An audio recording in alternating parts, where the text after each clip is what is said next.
कंबर रिपोर्ट काज़ी नियाज़ हुसैन।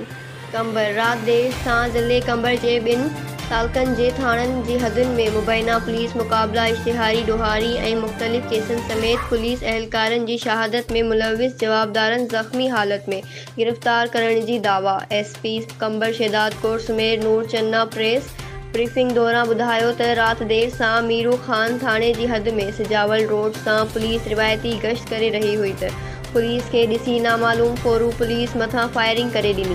जवाबी फायरिंग में हिकु फोरू नादिर जमाली ज़ख़्मी थी पियो, जंहिंखे पुलिस गिरफ़्तार करे वरितो, जंहिं जे कब्ज़े मां हिकु TT पिस्तौल ऐं गोलियूं हथ कयूं वयूं आहिनि। जॾहिं त मही मकूल थाणे जी हद में पहुर मोड़ खां फोरुनि ऐं पुलिस विच में मुबैना मुक़ाबिलो फायरिंग जी ॾे वठ में हिकु फोरू माशूक अली जमाली खे ज़ख़्मी हालत में गिरफ़्तार करण जी दावा कई आहे।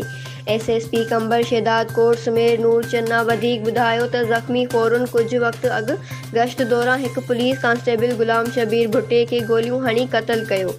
उन सां गॾु मथनि मुख़्तलिफ़ ज़िले जे थाणनि ते फोरुनि चोरियुनि ऐं क़त्ल जो FIR दाख़िल थियल आहे। संदसि जे ज़ख़्मी हालत में गिरफ़्तार थियणु पुलिस जी ज़बरदस्ती कामयाबी आहे, जंहिं ते पुलिस अहलकारनि खे जल्द तारीफ़ सर्टिफिकेट ॾिना वेंदा। Sindh express news.